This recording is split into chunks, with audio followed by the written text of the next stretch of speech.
Hello everyone, I welcome you all in Vedantu Commerce channel and I am Dimple Tiwari, your economics master teacher. आज की video में हम देखने वाले हैं बजट 2024 को, यानी इसके इम्पोर्टेंट हाइलाइट्स हम देखेंगे किस किस एरिया में गवर्नमेंट ने एक्सपेंडिचर किया है, कहाँ का किस एरिया पर फोकस किया है। मेनली हमारा जो पैसा है वो आता कहाँ से है, पैसा हमारा जाता, रिसीट, एक्सपेंडिचर, ये सारी चीज़ों पर हम बात करने वाले हैं, सारे इंपॉर्टेंट हाइलाइट्स पर। और जो भी मैं डेटा आपको बताने वाली हूँ वो डेटा आपका इंडियन गवर्नमेंट जो रिप्रेजेंट करती है वो आपका ऑथेंटिक डेटा है। कोई भी कहीं सर ऐसा डेटा नहीं है कहीं से भी उठाया गया, तो आप इसमें प्रॉपर ऑथेंटिसिटी मान सकते हैं। Key features of budget 2024 and 25.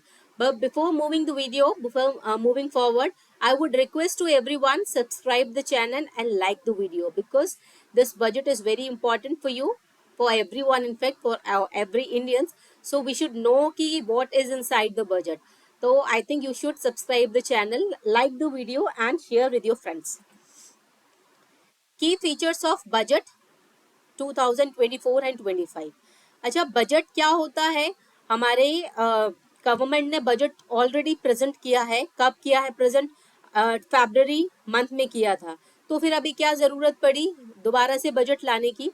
वो बजट इंटरिम बजट था, यानी जब भी गवर्नमेंट का ट्रांसफॉर्मेशन चेंज होता है, इलेक्शन आने वाले होते हैं, उस टाइम पर गवर्नमेंट इंटरिम बजट पेश करती है, इंटरिम बजट को रिप्रेजेंट करती है। क्योंकि हो सकता है कि दूसरी गवर्नमेंट आ जाए या हो सकता है यही गवर्नमेंट दोबारा आए, कुछ पता नहीं होता है। तो उस टाइम पर एक बजट बनाया जाता है जिसका नाम इंटरिम बजट बोला जाता है।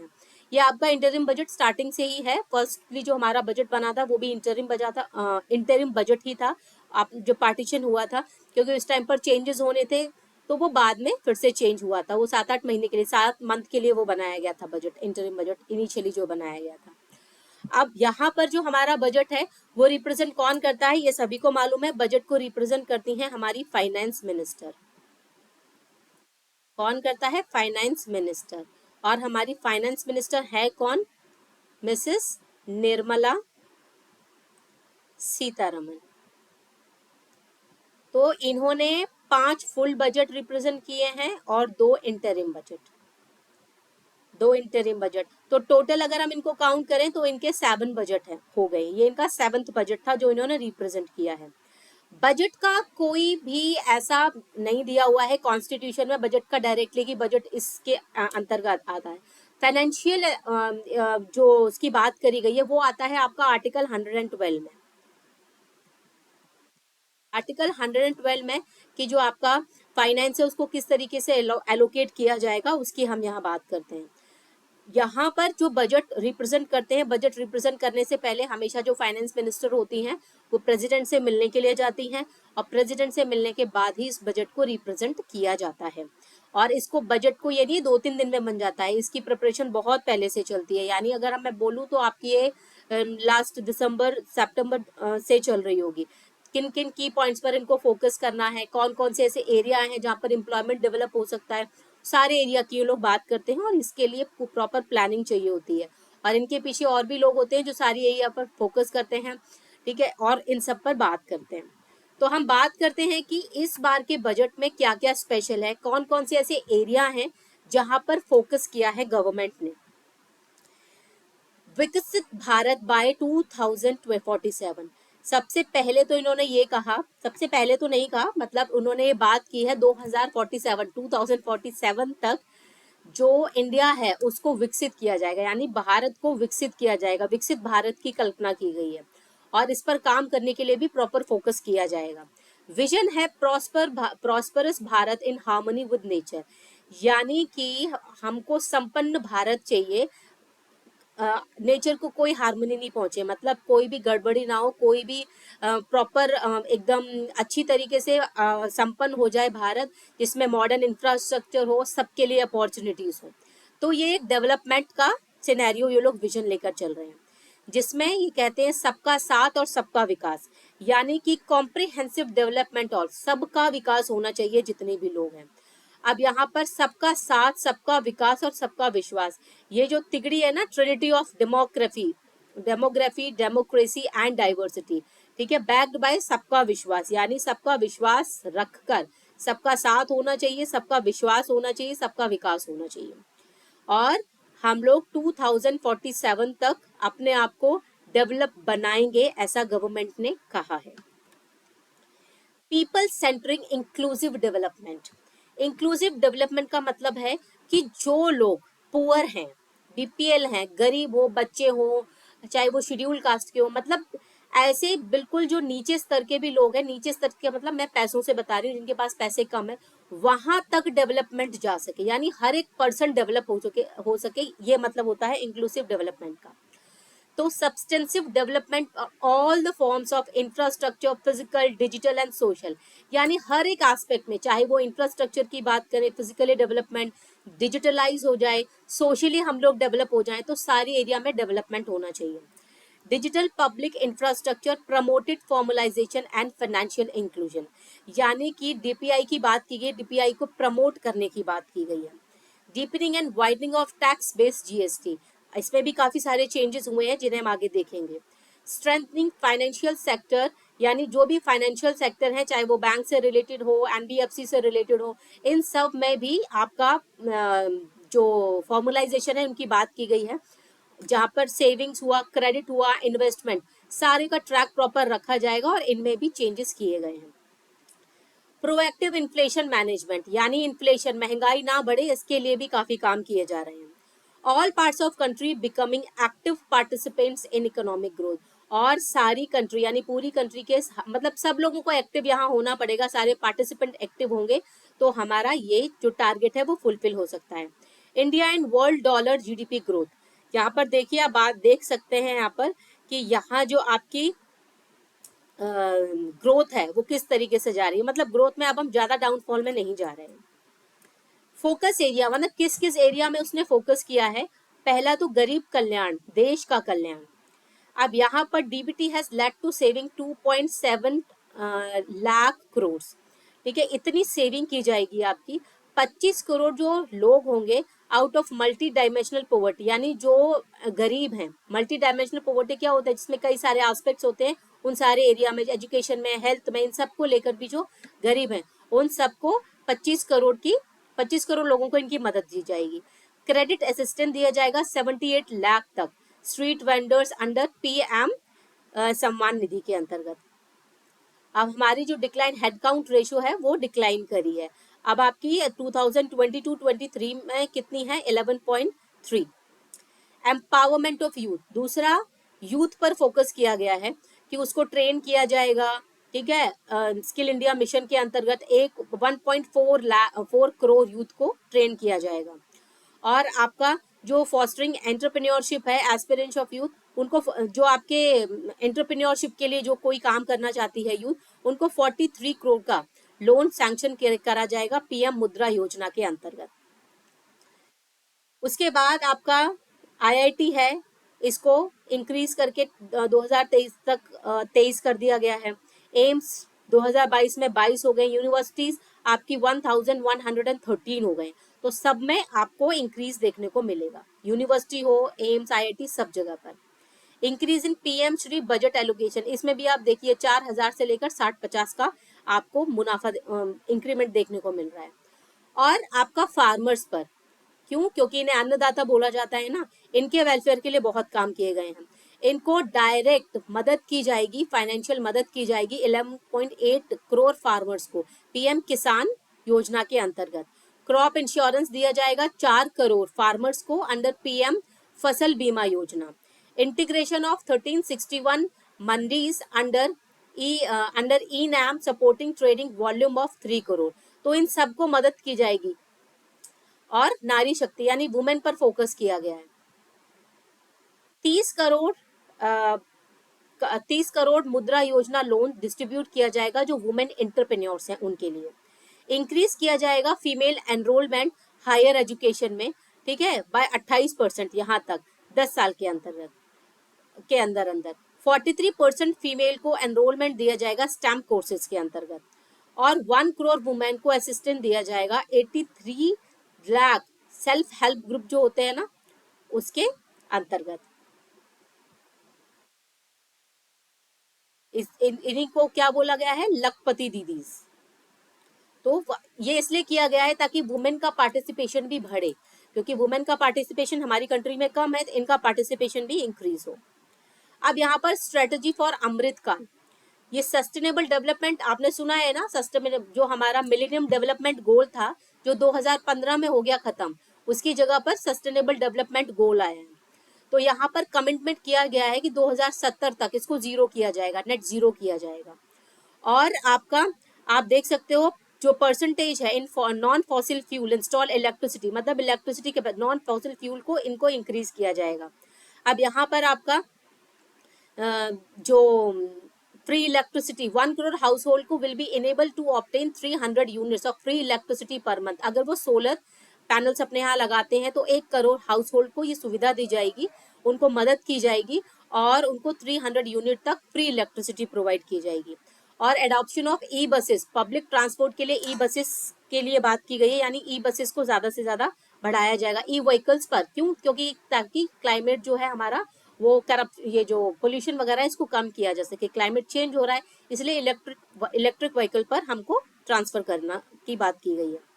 अब यहाँ पर अगर हम बात करें नॉन फॉसिल की, तो 10 करोड़ से ज्यादा एलपीजी कनेक्शन रिलीज किए जाएंगे और 36.9 crore LED bulb, 72.2 lakh LED tube lights and 23.6 lakh energy efficient fans distribute किए जाएंगे उजाला योजना के अंतर्गत। 1.3 lakh LED street lights install की जाएंगी एसएनएलपी के अंतर्गत। स्ट्रेटजी, अब यहाँ पर क्या बात की गई है, इंक्लूसिव डेवलपमेंट की। ये क्या है, aspiration district programme to assist states in faster development including employment generation, मतलब डेवलपमेंट भी हो और एम्प्लॉयमेंट भी जनरेट हो।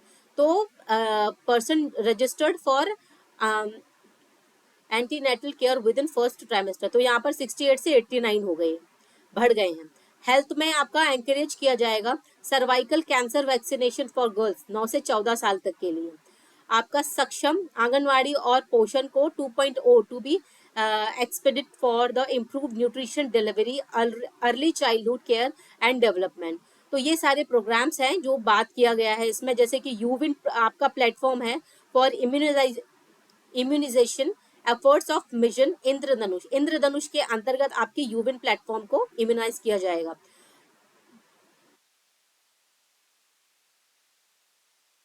और आपका जो आयुष्मान भारत स्कीम है to be extended to all the, ये सब चीजें आयुष्मान भारत के लिए भी काफी काम किया गया है। अब आपका आता है हाउसिंग के लिए, तो हाउसिंग में इंक्रीज एलोकेशन ऑफ प्रधानमंत्री आवास योजना। पहले 2023-24 की अगर हम देखें तो 79,000 करोड़ था, अब जिसे अब टारगेट रखा गया है आपका 80,671 करोड़। टूरिज्म के लिए बहुत काम किया गया है और इसमें स्पेशली मिडिल क्लास की बात की गई है आपकी, ठीक। टूरिज्म में state will be encourage to undertake, अब टूरिज्म का एक बहुत बड़ा मतलब ये कह सकते हो सोर्स ऑफ इनकम है जो टूरिज्म से आता है, तो यहाँ पर भी इंप्रूवमेंट किया गया, undertake development of iconic tourist centres of attract business, ताकि ये आपका काशी वगैरह कई ऐसे टेम्पल्स हैं, कई ऐसी जगह है जहाँ पर और ज्यादा डेवलपमेंट की बात की गई है ताकि लोग यहाँ पर घूमने के लिए आए और यहाँ पर हमको जो क्या बोलते हैं एक इनकम जो है हमारा जो ये बोलते हैं उसे एसेट वो इंक्रीज हो। Long term interest free loans to be provided for state to encourage development, long term interest free loans भी दिया जाएगा ताकि डेवलपमेंट किया जा सके। G20 मीटिंग है वो इन 60 प्लेस पे की जाएंगी ताकि जो इंडिया की डाइवर्सिटी है उसको बढ़ाया जाए। और आपके प्रोजेक्ट्स हैं जैसे पोर्ट कनेक्टिविटी, एक पोर्ट को दूसरे पोर्ट से कनेक्ट करना, tourism infrastructure, amenities will be taken to islands including Lakshadweep. इन सारी जगह पर आपके टूरिज्म इंफ्रास्ट्रक्चर की बात करें या फिर पोर्ट कनेक्टिविटी कर, इन सब पर भी काम किया जाएगा ताकि जहां पर भी पोर्ट्स है सब जगह पर कनेक्टिविटी अवेलेबल हो। Agriculture and food processing strategy for Amritkaal 5/5, government provide करेगी private public investment poor harvest activities के लिए। Application of nano DAP to be explain in climate zones. और आपका आत्मनिर्भर ऑयल सीड्स अभियान स्ट्रेटेजी आपकी बनाई जाएगी टू फॉर्मुलेट अचीव आत्मनिर्भरता, यानी ऑयल सीड्स में हम आत्मनिर्भर बने, किसी पर डिपेंड ना रहे, क्योंकि हम लोग काफी इंपोर्ट करते हैं इसलिए। और आपका डेयरी डेवलपमेंट के लिए भी काम किया जाएगा। प्रधानमंत्री मत्स्य, यानी जो भी आपकी ये ब्लू जो रिवोल्यूशन है उस पर काम किया जाएगा, उस पर काफी कुछ इम्प्लीमेंट किया गया है बाय द गवर्नमेंट। यहाँ आप देख सकते हैं ब्लू रेवोल्यूशन के लिए 2025 था आपका 23-24 में, जिसे 2352 कर दिया गया है, 2 करोड़ में है ये, ठीक है, 24-25 में। Increase allocation for PM formalisation micro food processing enterprise scheme, इनको इसमें भी 639 से 880 इंक्रीज किया गया है। अब आता है हमारा current account deficit of the GDP. 2024 में देख सकते हैं करंट अकाउंट डेफिसिट अपना कम हुआ है। अनएम्प्लॉयमेंट रेट भी कम हुआ है, 3.2 रहा है 2022-23 में। Declining GNPA as percentage of gross advances, ये आप देख सकते हैं। और आपका जीएसटी कलेक्शन बढ़ा है, 1.7 लाख करोड़ हुआ है। और हेडलाइन इन्फ्लेशन है वो भी कम हुआ है, ठीक है, 5.5 हुआ है। लास्ट ईयर हमारा 6.7 था, इस साइड हेडलाइन इन्फ्लेशन कितना हुआ है, 5.5% तक डिक्लाइन किया है। अब हमारे टैक्स की अगर हम बात करें तो डायरेक्ट टैक्स कलेक्शन जो है वो सबसे ज्यादा हुआ है पिछले 10 सालों में। Number of return filter swelled in 2.4 times. अब आपका faster refunds, reduction in average processing time in return from 93 days. तो इसमें इंपॉर्टेंट चीज जानने की जो है वो ये है कि आपका कंज्यूमर्स के लिए आपका जो लॉजिस्टिक्स है, कॉस्ट एंड प्राइजेस, इनको बेनिफिट दिया जाएगा। टैक्स बायंसी जो है आपकी स्टेट रेवेन्यू फ्रॉम 0.2 जो 12 में थी उसे 1.22 कर दिया गया है बढ़ाकर। और टैक्स प्रपोजल अगर हम देखें तो बेनिफिट्स जो है स्टार्टअप्स के लिए, यानी स्टार्टअप में जो एंजल इन्वेस्टर्स होता है पहले उनसे लिया जाता था टैक्स, लेकिन अब उनको टैक्स फ्री कर दिया गया, टैक्स एग्जम्प्ट कर दिया गया है उनको। रिटेंशन ऑफ सेम टैक्सेस, अगर आप डायरेक्ट या indirect taxes including import duties है तो उनको रिटर्न किया जाएगा। Corporate tax 22% for existing domestic companies, 15% for certain new manufacturing companies. No tax liability for tax payer income of 7 lakh under the new tax, यानी 7 लाख के अंदर अंदर अगर आप आते हैं तो आपको कोई भी टैक्स पे नहीं करना पड़ेगा। अब गवर्नमेंट जो है वो उसके पास में पैसे आते हैं, ठीक है, जो उसकी रिसीट बोले जाते हैं, और पैसे उससे जाते हैं, यानी जिन्हें बोला जाएगा कि चले गए पैसे, खर्च करती है जहां जहां वो पैसे। अब गवर्नमेंट के पास पैसे सबसे ज्यादा जो आते हैं वो आते हैं बोरोइंग्स और अदर लाइबिलिटी, यानी 28%। बोरोइंग्स क्या होता है, उधार लेना, यानी कहीं से उसने उधार लिए हैं, उसकी लाइबिलिटी है उसे वापस करना। फिर उसके बाद अगर हम देखें तो इस बार सबसे ज्यादा इनकम टैक्स से 19% हमको मिला है। फिर कॉर्पोरेट टैक्सेस 17% हमको मिला है। जीएसटी और अदर टैक्सेस से भी हमको 18% मिल गया है। फिर कॉर्पोरेट टैक्स कॉलम में, यानी इनकम टैक्स हो गया सबसे पहला, फिर हो गया आपका जीएसटी यानी इनडायरेक्ट टैक्स, एंड उसके बाद हम लेते हैं कॉर्पोरेट टैक्स। देन हम ले सकते हैं यहाँ पर नॉन टैक्स रिसीट्स, नॉन डेप्ट, फिर है आपका union excise duties, non debt capital, ये वो है जहाँ से पैसा गवर्नमेंट को आता है और गवर्नमेंट का इनकम जनरेट होती है यहाँ से। अब जाता कहाँ कहाँ है, सबसे ज्यादा हमारा जाता है 20%। तो हम जितना हमने बोरोइंग करी है ना, ये जो बोरोइंग करी थी इसका हमको इंटरेस्ट देना पड़ता है 20%, यानी हर साल वो इंक्रीज होता जाता है 20%, तो हम यही दे देते हैं। उसके बाद में हमारा स्टेट को जो शेयर जाता है टैक्सेस और ये जो ड्यूटीज जाती है वो 20% जाती हैं। फिर अगर हम देखें तो हमारा finance commission and other transfer जो है वहाँ खर्च होता है। फिर सेंट्रल स्पॉन्सर्ड स्कीम पर खर्च होता है, डिफेंस पर खर्च होता है, सब्सिडीज पर खर्च होता है। तो इस तरीके से हमारा पूरा जो मतलब मानो 100 रुपीज है तो 100 में से जहां जहां चीजें खर्च हुई है वो आपको इस तरीके से सेग्रीगेट करके बताती है। मतलब 20 रुपए तो आपके 100 में से 20% तो आपका इंटरेस्ट पेमेंट ही ले जाता है। सबसे ज्यादा तो टेंशन की ये बात है, अगर ये हमारा कम हो जाए तो यही पैसा हम अपने डेवलपमेंट के लिए भी लगा सकते हैं। आगे देखते हैं कि इस बार जो मिनिस्ट्री है उसने सबसे ज्यादा जो है वो मिनिस्ट्री ऑफ डिफेंस में 6.2 लाख करोड़ एलोकेट किया है money. Ministry of road transport and highway पे 2.78 करोड़, मिनिस्ट्री ऑफ रेलवे पर 2.55, ministry of consumer affair food and public distribution पर 2.13, ministry of home affairs 2.03, ministry of rural development 1.77, ministry of chemical fertilisers 1.68, ministry of communication 1.37, ministry of agriculture and farmers welfare 1.27।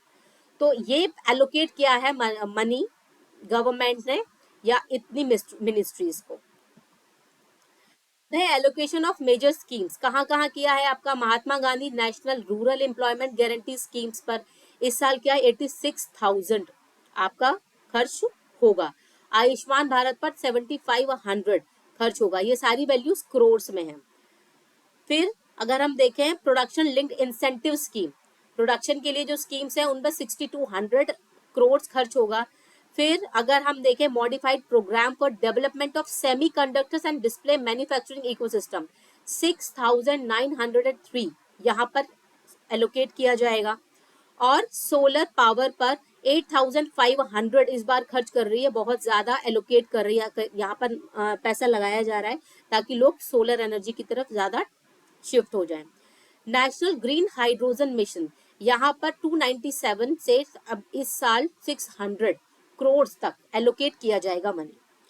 ठीक है। और receipt और expenditure अगर हम देखें तो revenue receipt जो है हमारा बढ़ा है इस साल। रेवेन्यू रिसीट में क्या होता है, कोई लायबिलिटी नहीं होती गवर्नमेंट को पैसे वापस लौटाना, तो ये बढ़ के हमारा 30 हो गया है। ठीक है, 24-25 में। लेकिन कैपिटल रिसीट में क्या होता है, हम बोरोइंग्स करते हैं, लोन लेते हैं, ये सब बोरोइंग नहीं, मतलब ये लायबिलिटी है वापस लौटाना, तो ये पहले से कम हुआ है, यानी 17.6 हुआ है 2024-25 में।